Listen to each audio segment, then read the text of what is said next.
Today, we're going to be looking at developing staff incrementally, looking at the ways in which we can help support and shape different members of staff to help and develop as well the routines and methodologies in which we will also be developing not only our staff for now in a post-COVID time, but how we can look at developing them incrementally going forward and the ways in which we can do and actually push that forward. So with the guide webinars, what we do is they're about 30, 40 minutes long. I'm going to be talking a lot, and the reason I'm doing that is to maximize opportunity, but there's always 2 times when I'm going to jump back in and interact and actually see what your ideas are, see what your thoughts, see what the kind of things that you wanted to kind of share, and see some people ask specific questions and comments in that time. But further to that throughout, you've got the chat section here where some people have said, hello, hi Paul, really good to have you with us. Hi Matt, good to have you with us. Really nice to have you in. So in that time, just drop down questions throughout. I'll respond, Blair will respond, and I'll keep going through things. You're going to see one-to-one links from me coming up, and obviously video extensions will be set in certain ways. If you want a recording of the webinar or other webinars, that's going to be available as well. Now, the focus that we're going to go through, or the reason that we think we know what we're doing, is, like I said, I was a former head teacher. I was very lucky to do that. But now we actually train a lot of teachers all over the world. So we train in the UK, we train in Australia, we train in India, we train in Pakistan, we train in the UAE, blah, blah, blah, blah, blah. So we do a lot of this, and we've done a lot of it remotely for a long time. And some of that is just like, hey, 1 day's training, but some of it is all the way to QTS and beyond. So we do have some idea we're talking about, and so we're giving you ideas now of what worked, and we're also giving you ideas, more importantly, about what you can put into your context, and there'll be some solutions around that, especially with this idea of developing staff incrementally. There is nothing wrong with what you're doing, but the key thing that I would actually encourage you to think about and actually pull close into mind is you don't have to do it that way. Just because there was nothing wrong with it doesn't mean you also have to do it that way. So there's going to be some elements where I actually invite you to consider, shape, and change some of the items. There's some things about what we do as a company, etc., but I think all those things and the letters and the outstanding, blah, blah, blah, blah, blah, all I hope is that 15 minutes when I stop, you say, he said some interesting things. And then after another 15 minutes after that, you say, that was well worth half an hour or 35 minutes of my time. So that's my self-challenge. I hope I actually achieve that and help you get through where we are. So where are we? Well, we're in this webinar series that we're doing. We've done a load of different items so far, and here we are with this idea of developing staff incrementally, because a lot of people think about how they're developing their staff, but I just want them to think about in how the bits and the chunks and the different parts can be actually changed. Real hexagonal, I don't know what a 3D hexagon is called actually, but if you think of the 3D hexagon in the way that can actually kaleidoscope around, that's what we're going to be looking at today, thinking about giving our staff incremental training for different things and different reasons. Now, 2 parts of what we're going to be doing. We're going to be looking at parts of a puzzle in part of what we call training elements. So what kind of training we're getting, etc. We're going to be looking at sideways qualifications and increments, because we focus so much on training teachers with teaching qualifications. And I'm just going to pose some ideas about, well, how about we do a little bit left field and a little bit right field, and I'll show you, give some examples of why. And then we're also going to look at planning and responding within our training elements. So part of the puzzle that we have to work out is how our training element is planned and responded to as well. And then we're going to move on to, I've got a spello, typo there, spello, that's my Australian accent coming in. I've got my implementing increments there, I've forgotten the I, forgive me. We'll be looking at capturing and sharing those items, so how do you prove what you're doing is of any benefit? And we'll be looking at actually something called benefit-led training and the 4 stages to training. And this is the parts that we found most effective in working with thousands of teachers in any given context. You set these last 2 up with whatever you want to think of for your context of relevance for the beginning parts, you will be in a position to really help drive whatever change or whatever transformation or whatever incremental difference that you want to do. And hopefully you'll get some ideas in that there. Now, where do we start? We start all the way with training elements. Now, training elements here, I've got to remember, this is going to be completely different to your context. One of the things that we've been talking about with different colleagues, I've really enjoyed doing one-to-ones. Do feel free to sign up if you're interested in that. But one of the key things we've been looking at in the elements is how different, and I'm just reminded so much of how different contexts are and how different schools need this, that, and the other. So I can only tell you a kind of frame and a range, and then as you're listening, please start to refer to it, highlight it, drive it into your context and your need, because that's where you're going to get the most use. And feel free in the chat to keep coming up with questions. When we break, I will be ready to do that with you and go through it. So training, like most of what you do in education, is a massive part of the puzzle. Now, if you're a leader watching this and you're thinking, well, how do I incrementally put different things together? You have to think about kind of the assets you have in front of you. Now, the first asset you used to have, and most people, the asset that they were most confined by is, what time can I get everyone together? and which room can I get everyone together in? And that was where we are. So in a post-COVID world, and remember, we never have to go back to it, everyone started enjoying Zoom, everyone started to have WhatsApp groups, everyone started using Teams or whatever it is. You never have to be tying back what you've got to an institution or a place. Moreover, whereas we had to have so many people going to the university or the place to actually go and learn, or the college, or the after-school club, or the other school in the network, that's all come apart. Now you're going to have so much training that can come to the individual via their phone, via tablet, via a computer, or to groups by their phone, by their tablet, by their computer. So when you're thinking about the puzzle of education, how you're putting it together, you need to think about putting the right staff onto the right courses. One of the things I always hated around schools is when we kind of have these one massive day where 100 people come and no one's really getting what they need out of the training. No one. Because some people are aware of it, some people need it, some people are just wasting their time there. You need to make sure that you've got the puzzle of, okay, well, my support staff need this, or that's a person I'm earmarking to be a head of year. What can I give them to give them as an asset or part of what they need as a head of year, getting them into that time and space? You've got to also think about the right place in where you're actually giving them the training. And this is, again, part of your puzzle when you're trying to say to it, is like, okay, cool, we've got this morning club. Like, I do my best work in the morning, like 100%. It's like, okay, well, there's these specific morning times and these morning sessions where we actually have different training, different elements. And it's also going to be done online. It's going to be done in a group. It's going to be done a different way. It's going to be working with that college, university. You're thinking about those elements and how you're bringing them together. And lastly, the right time, and I don't mean obviously where I say place here and time of day, but I say right time in their career. Too many people, and I see with young people now, they're burning out very quickly. So now that I've been in education nearly 18 years, I get to see now people as like, I used to really think like, yeah, young go-getters, and they're really pushing themselves forward, etc., etc. But I realized that the training they were trying to take on was just to climb a ladder to a goal or a success they didn't really realize they needed, and actually have to make sure it's the right time. So more and more and more, I pull the air out of young trainees to try and get them to think of it more as a marathon in their training and development rather than a sprint.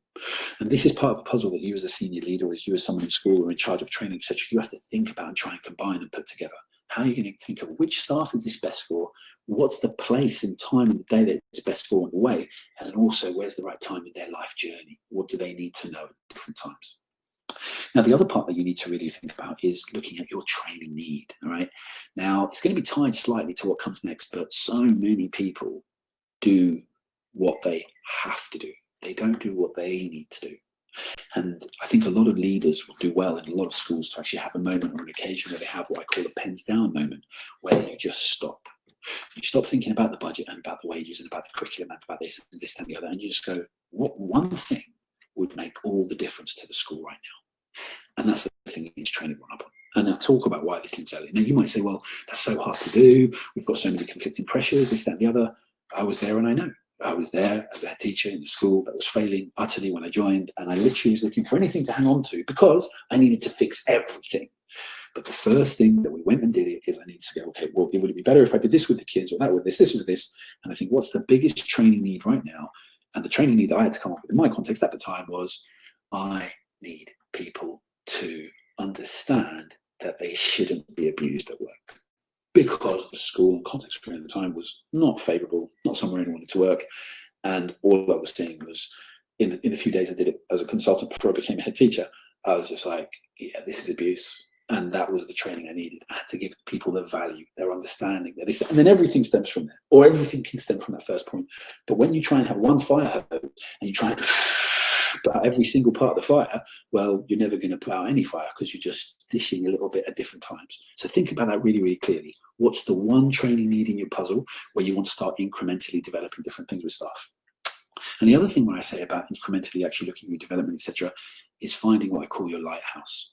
In your training need and where you're pushing people towards, and increment here has lots of different meanings and lots of different parts. Part of it's going to be linked to online, and I'll touch upon it later. But the most important thing that you can do at any point is find the lighthouse. Find part of your training that is going to be effective. You know it'll be effective. You know you put everything behind it, whatever, and that's going to be your lighthouse, because you find that, and that's going to be the beacon forevermore for people to think about. Right, we did some training with the school, and it was so unuseful. And that's some lighthouse training that you can think of. So as we talk about developing our staff incrementally, that's still part of the puzzle. If I have to think of, well, I've got all these moving parts of staff, and I've got this idea of what my central need is, I have to make it a lighthouse. So I might want this, that part of the training need, but I have to turn it into this totemic, huge thing that people can say, we did the training on that, we lasted with it for 3, 6, 9 months, whatever it is, and then we made that lighthouse. In that culture change, you will then make training CPD super important in your school. If you don't do that, then you're fighting a losing battle a lot of time, because it's like a little bit of this and a little bit of this and a little bit of there and a little bit of this. Find your lighthouse. Find the thing that will hold you together. Like for us, it was I protect my staff. And all the training that I did, whatever it was, wherever it was there, when we started to actually see the change coming, right? And this is what I talk about increments afterwards, is we found the lighthouse is like, well, we're going to stop you being abused. And then all the bits that came afterwards, all the elements that came, whether it was health and safety, whether it was video training, whether it was going to be your learning to work in the kitchen, whether it was going to be teaching and learning real world links, all of it came back to my lighthouse. The lighthouse worked, this stuff will work too, depending on your effort. And we tied it back in, tied it back in, tied it back in. So find your lighthouse when you're thinking about how you start developing and pushing forwards with staff. Now, in this, if we're going to talk about increments and we're going to talk about parts, it's really hard to think about them as, little measures, little measures, little measures, little pieces, little pieces, little pieces. I could have said the mosaic of training, but that would have just sounded a bit new age and surreal. So the increments I'm talking about here is you think about, okay, I'm going to train my staff. I've got these people. I have a responsibility, first of all. I have a responsibility to use their time and the budget I'm giving effectively to do that for them, rather than just like 2 inset days I got to fill.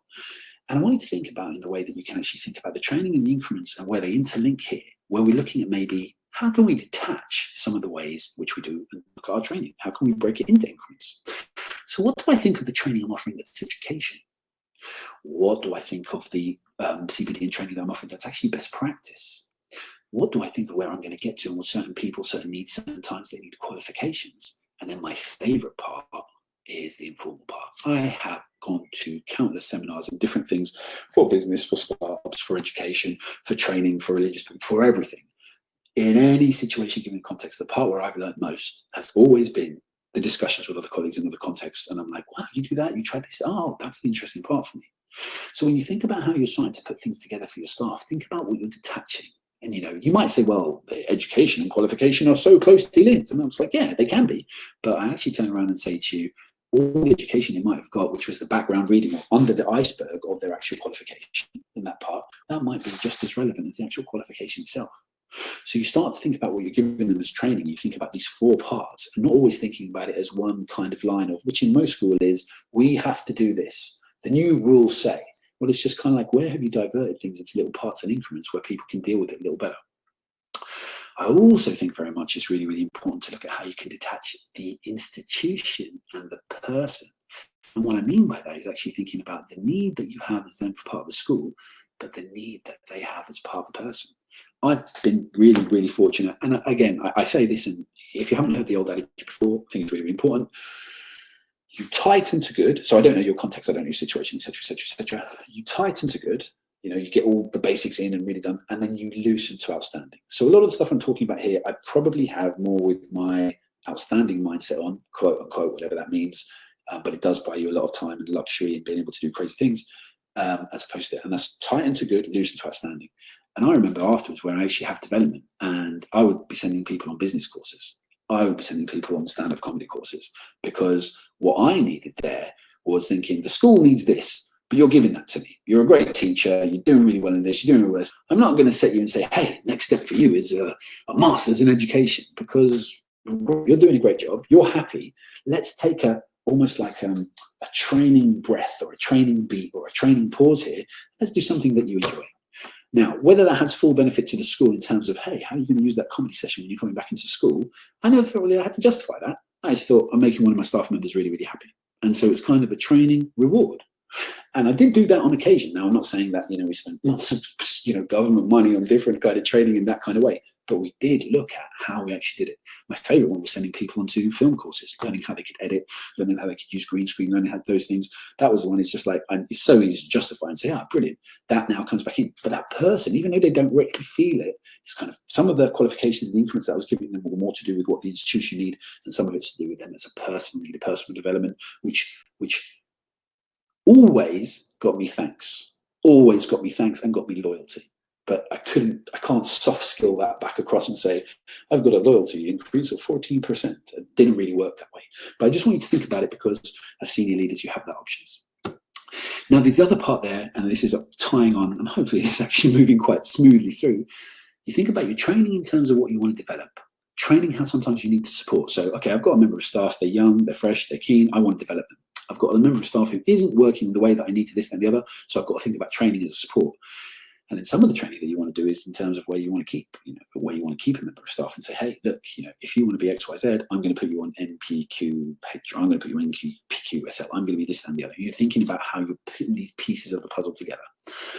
So the last one, especially when, you've got the, and obviously I don't know if it's the same now, I haven't been a head teacher for 3 years now, three and a half years now. So I don't know if it's the same, but sometimes, when you have a good PGC candidate, or you have someone who's really, really good in training and they're like, yeah, man, I've got offers and this, that, and the other. And then you're using kind of qualifications in there to bait people, and you're thinking about how you're doing it as well. So do think of all those different things.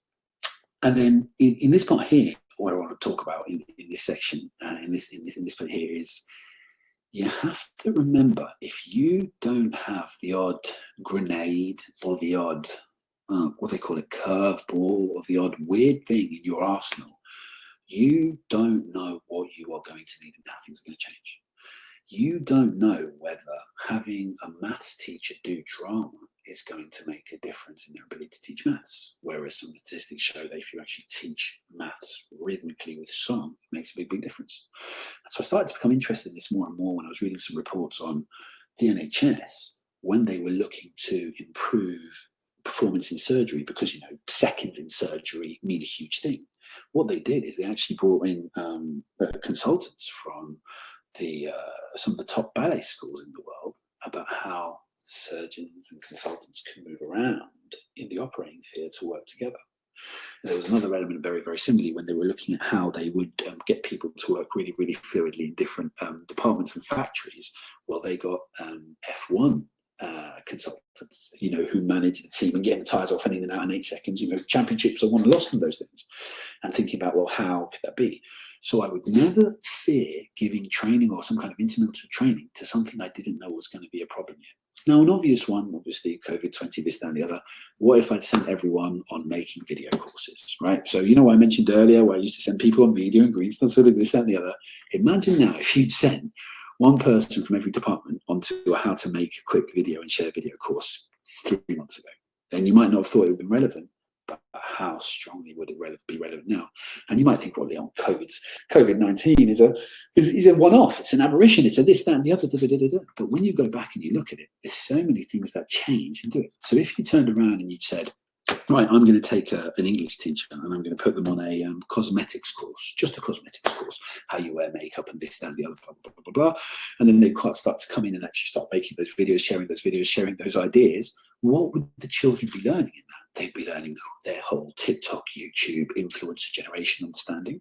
They would be learning how quickly it can be done. They would be learning how they can actually share and capture their learning with those kind of things. So there's an infinite amount of things there where you could have actually looked at it and said, I don't know what I need, but I need to be prepared for a load of different eventualities.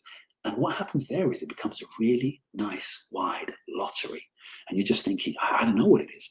But in education, we think so linearly. And it's fine because we're curriculum, we came out of education, we went into education, qualifications, grades, 4 tiers, Ofsted. Everything's very, very structured. Lesson starts at 9:05. It's going to end at 10 o'clock, this, that, and the other. But that point where I was mentioning a few minutes ago, that pens down moment, you go back and you go, actually, yeah, I'm going to look at this differently. And when you kind of throw those things into space, and this might be for one part of the school, or it could become school policy, it could be anything. I'll give you one example. There was one school I know where a head teacher, and again, obviously I've quoted myself twice, so I want to use someone different, just where I saw best practice. There's one head teacher, and he difficult school, difficult area, underperforming X, Y, Z, and he trained some of the teachers. No joke, he trained some of the teachers in magic tricks. And it became so popular that I actually employed a full-time magician who was called their agent of wonder, because the students wanted to be, I'm just judging here, but wowed, impressed, initiated. So instead of sending people to detention and this, that, and the other, you had someone going in doing like magic tricks and stuff like this, and they got into an instance where they were just like, Jesus, well, I feel reset. I feel engaged at this, that, and the other. Now, you might argue, well, Leon, that's just them getting out for a show. And of course, all those things are true if that's the culture in your school. But having been to this school, obviously seeing the improvement the school made in Ofsted reporting, parent reporting, where that became a hub and a centre of the space, that became a huge thing. It was a huge cultural change because some teachers learned something very, very different and then they had a novel idea and put it in. And to give you an idea as well from us, is where we used to put adverts out for our school, and we put different things out and we're thinking about the training and what people could do. I used to get people who were on YouTubers to come and teach the teachers how to do the rap battling. Again, even as you hear me say that term, you realise how uninitiated I am in such things. But the kids liked it and the students thought it was brilliant. And so then we had people from different departments doing rap battles with each other, having been trained. And then, there'd be a workshop where the students were trained as well. And there was that shared experience.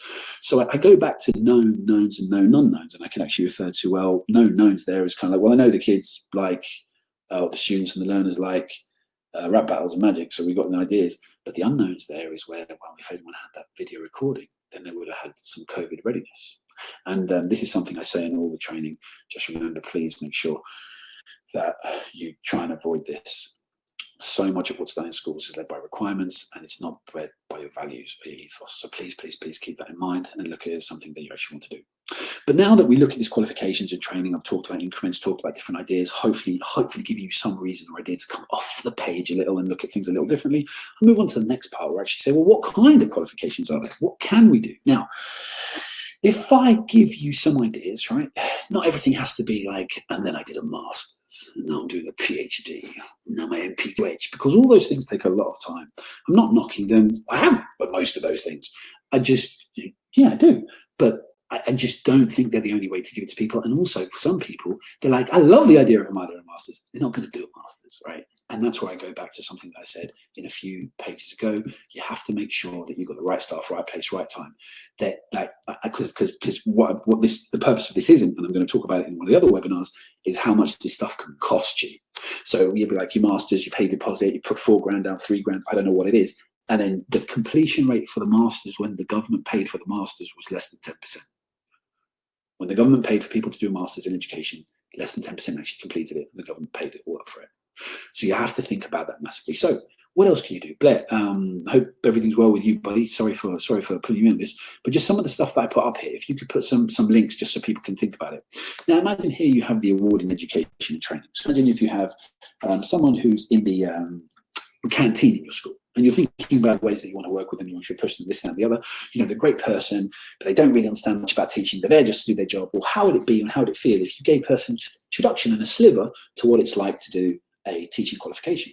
A teaching qualification, in this case called the Award in Education Training, can be done in a weekend or a month. And basically what it does, it teaches you about assessment, it teaches you about the learning cycle, and it teaches you about delivery and making sure students are safe.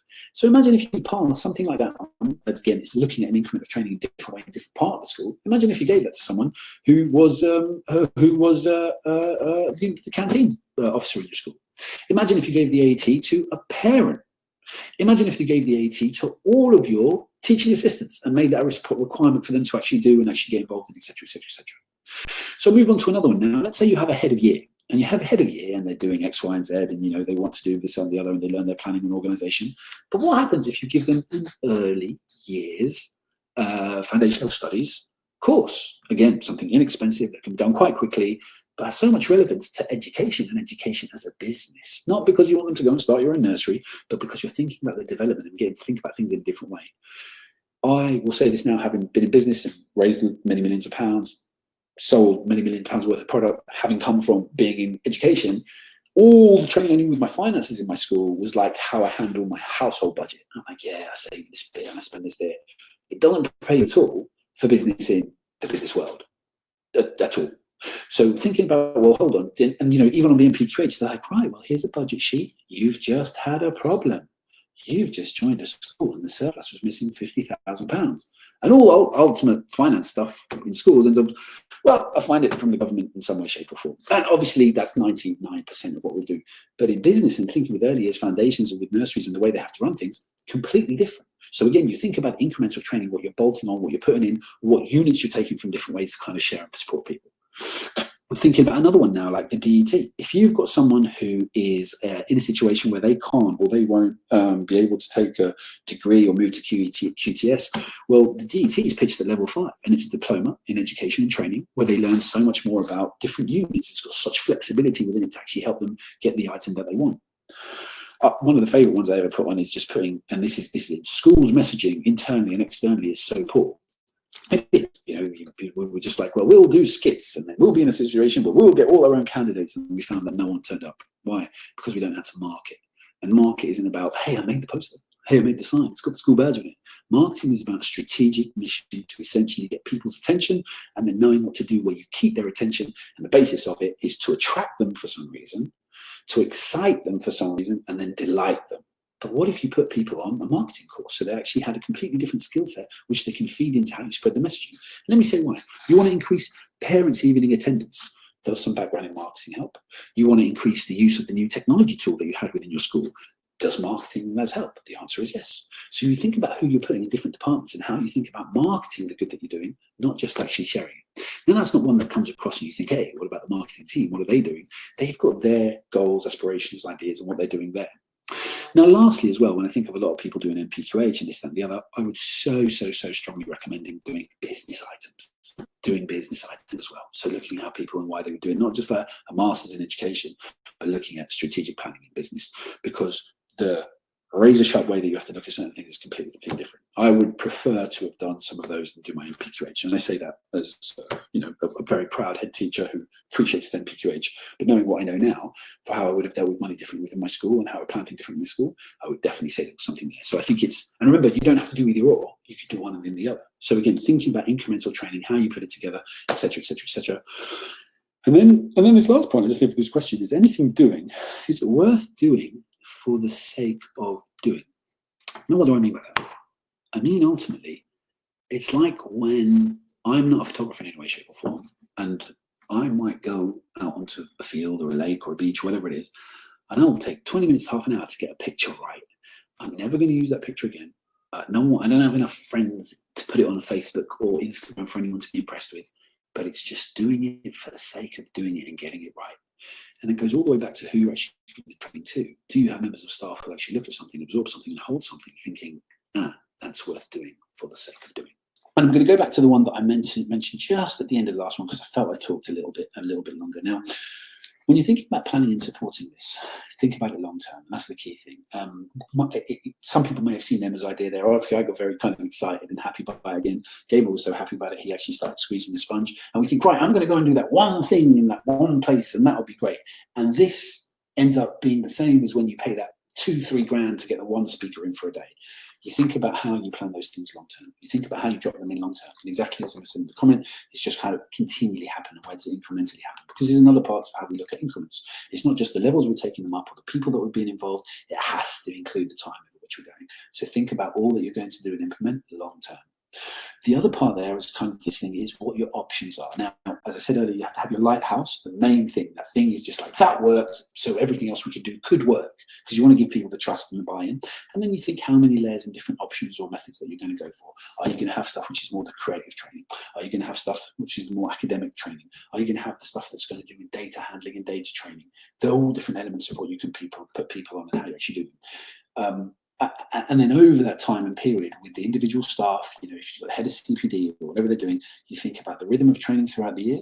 So that doesn't just mean if I have a training every Monday, it's like the first Monday's one's really intense and deep, but the second one's more reflective. So you think about that rhythm throughout the year as well.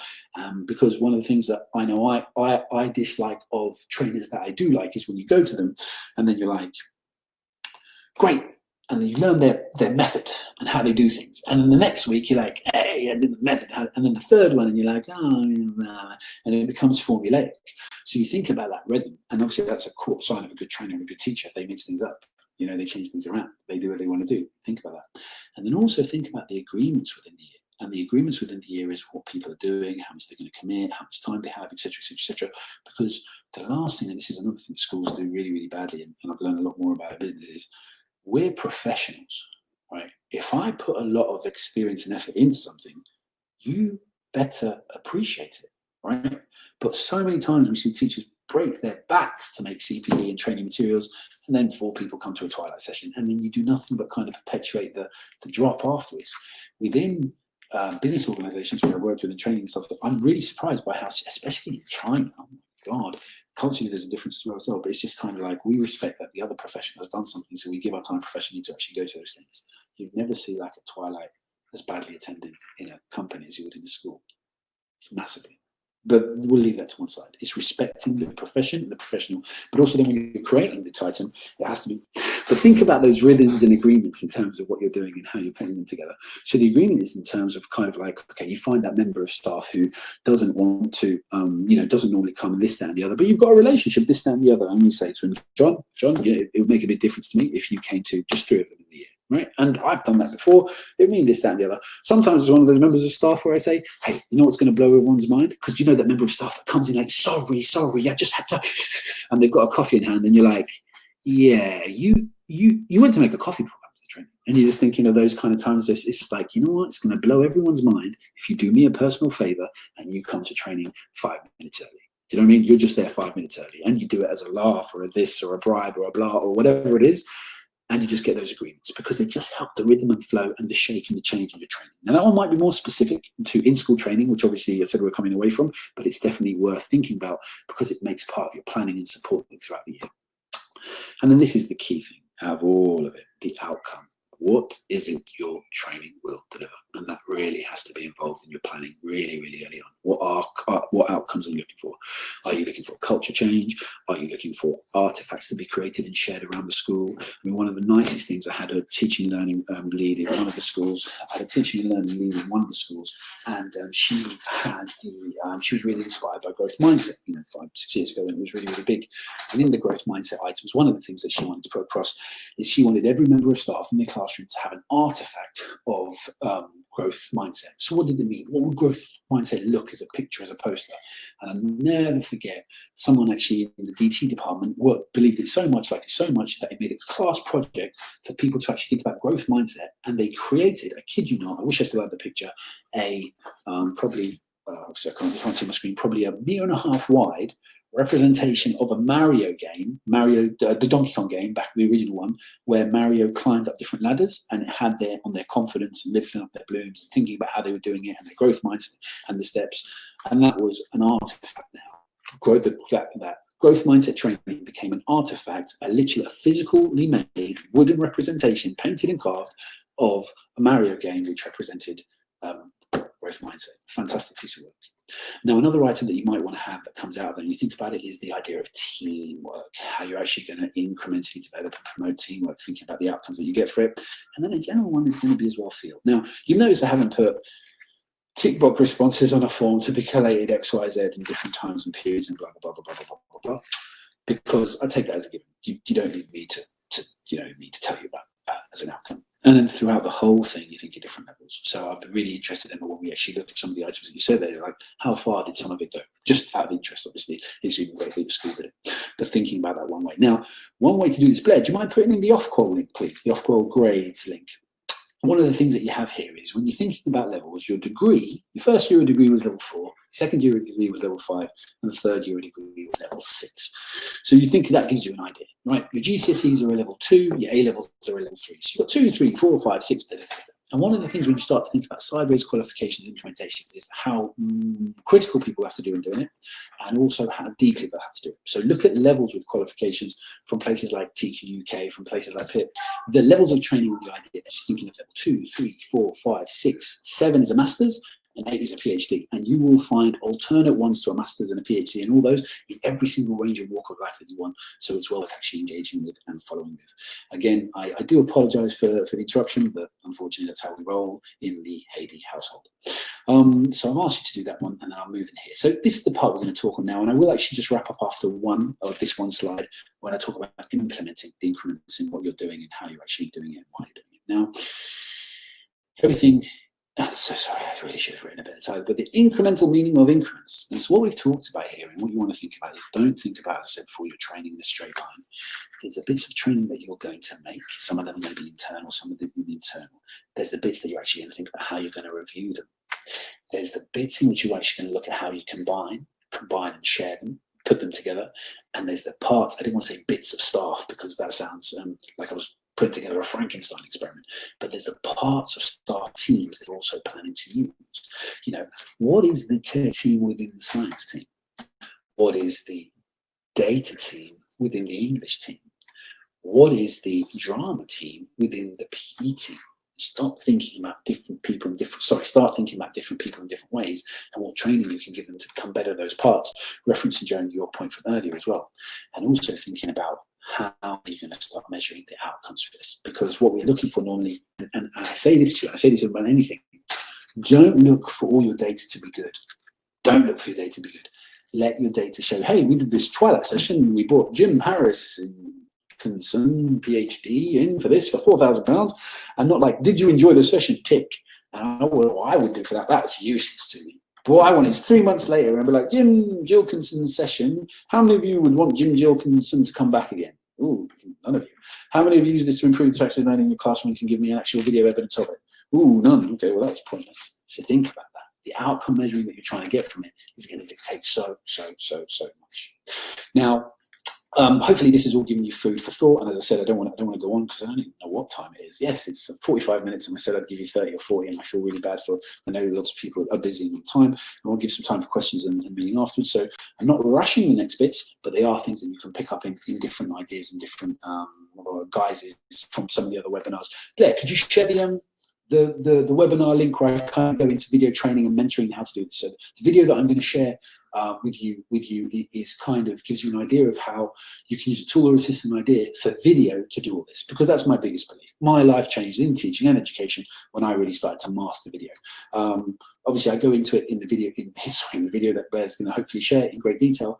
But video can change everything in terms of actually implying this, because I might be saying all these different things like, hey, do it this way, do it that way, so, oh, come on, this and the other, and you're like, Leon, how the hell am I going to do all this? How am I going to fit in maybe to find a marketing thing to give to my PE team, who are kind of just a data analyst team, when I'm trying to put my ethos and values in and blah, blah, blah, blah, blah. And I was like, well, video you can, because video can be recorded, I would say, in real time. So you can record a 2-3 minute video of what you wanted to share. I mean, think this is a 40-minute video, but hopefully it's giving you some food for thoughts. You could do this for the staff team. And so the last part here, and this kind of comes to it, is how you capture some of the training. So you've got these ideas of increments, you've got your lighthouse, you've got the key things, you've planned out some items in the year, and then you think about it. Now, this is a key thing. You are selling. Now, in some schools that we work with, that has actually become a thing. I actually really do genuinely sell it. But remember, any kind of idea or concept or thing that you're actually trying to put across, you have to think in some way, shape, or form that you are selling it to your staff. You're trying to get buy-in from your staff, or within your staff teams, they're trying to sell it, or from your staff to your pupils, you're trying to sell it, or from the staff to the pupils to the parents, you're trying to sell it. You have to remember you are selling. You are not creating a piece of training for it not to be absorbed. If no one wants to take what you're giving, you've got a huge fundamental problem. And so think about your training, what you're giving in that way.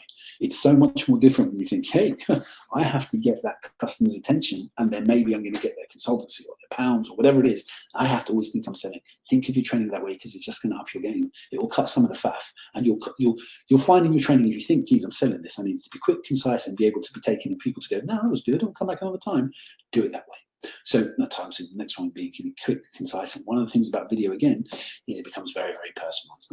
Now, on any of the points that you mentioned previously, or so I mentioned previously, when I come back to look at it, I'm going to talk about the video content in terms of what we create, the video knowledge that we're sharing, and the video instruction, how to do what you want them to do, how deeply you want it to go, and what it is in the first place that you actually want to get them to get across. And so hopefully that gives you some idea and some items to follow there. And this goes into what I was talking about earlier in outcome. Now, if you watched this part in the videos before in one of the other items, I'm just going to brush over it quickly, but I do think it is the most important thing. If you get into benefit-led training, is that thinking about your outcome. So it's not about what goes in at the beginning. That can be low quality. That can be quick. That can be fast. That can be tailored. That can be changed. But you have to think about your outcomes. So many people do these big days, and we got so-and-so to come in, and we did this research project of 9 years. And it always reminds me of a PhD. Like, you know, if someone writes a post on Facebook that isn't even spelled properly, 1 million people see it. And I mean, someone spends 4 years writing their PhD, and then, you know, it's really well researched and this, that, and the other, and it ends up on a library shelf and no one sees it. It's not about what you put up forward. It's about how you can get people to buy into it, and then how you can do it in a way as well that you can measure what the outcome was. So if you create something without that measure of the outcome, I think it becomes very difficult. And that's why I remind you right at the beginning, you're thinking about the outcome of the right place, the right time, the right person, because you're trying to affect that now, not trying to make something general that everyone's just going to hook onto like some strange oxygen device or something. The next part we should talk about is the video sharing of best practice and things that you actually want to do, and the video capture of proving it. Because if you actually give something to people by video and then they give you back some of the ideas of how you can do, what you can do there is you can really track improvement. Hey, I watched a video of someone do X, Y, Z, then I watched the next video of this, Y, Z, then it got me the qualification, I did this and the other. And when you're putting this together, and I always say this, and it kind of touches into what I was talking about previously in the last slide when I was saying you're selling them quick and concise, the key thing here is always think, I only have 5 minutes. I only have 5 minutes in what I'm doing. People aren't going to give me more than 5 minutes attention. And then what you've got to do with that 5 minutes is get the next 5 minutes. And what you've got to do with that 5 minutes is get the next 5 minutes until they're brought in, until you have your lighthouse, until you have your strategic planned item. Now, obviously, we have software that does this, but if you want to see it, just let me know. Be on video somewhere as well, which is easier for all of us, so you don't have to spend more time on this. But the last thing I talk about here is where you're implementing your training and implementing your increments. One of the key things to do is to think about it in terms of 4-stage training. Now, this is what we found works. All right, this is key. This is the last slide as well. This is what we found works. If you want to deliver and get something absorbed and taken up, the first part you have to do is quick content delivery, and then you have to have some engagement from the community. Now, most training, what that means is, hey, we did a training day and you filled in a form or you spoke about it around a desk, 220, post-COVID, that's not really going to work anymore. And also you realize how low the expectation and standard was from us when we were like, oh, that was all good, we all felt good, this, that, and the other. You think about it in 4 stages, each one becomes more important than the last. So here you actually think about, okay, in what ways have we implemented it? And in what ways are we also supporting it? And what that really means is how are we getting people to actually combine and work together on whatever is one training? How are we making this a lighthouse? Or have we just got a few bulbs from the pound shop there? Or are we really making a lighthouse? Because if we're not implementing it and supporting it across the area, well, how do we do it? Again, technology makes this super fast, super easy, and we can look at an example for that later. The next part then, and this is really the beauty of the human interaction, because we've had something very specific here, and because we've had something very specific here, it allows our conversations here to become very specific.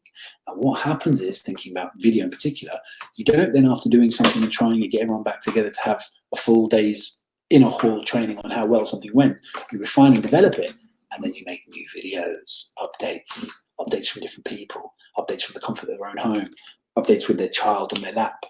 Who knows? You just get into that situation, and that's where it is, and that's what happens. And then lastly, what you think about here in the 4th stage, make sure there is an outcome. So they feel like, yes, I've got that lighthouse. The culture in the school's changing. You want to hear stuff say things have got better. They have invested us. Who knows? The second one is reward. And the reward in terms of a sense of it's just kind of like, oh my God, I'm one of the best in the school at this. Or, oh great, I got to go and learn and work with another school on the base of this. And then also what they feel like they achieve. And that can be in qualification or collaboration in all those different ways. And so think about those 4 stages. Or 99.9. And in fact, I just want to say 99.9 because I don't feel comfortable saying 100, but 99.9% of the training that I see is this. And then sometimes there's a dabble of this, but all of it is about, yeah, we all got together and this and the other, we can't be blah, blah, blah, blah, blah. It has to be different than that, and it can be different. All right, guys, thank you very much again. I wish you all the very best, and have a great, great evening.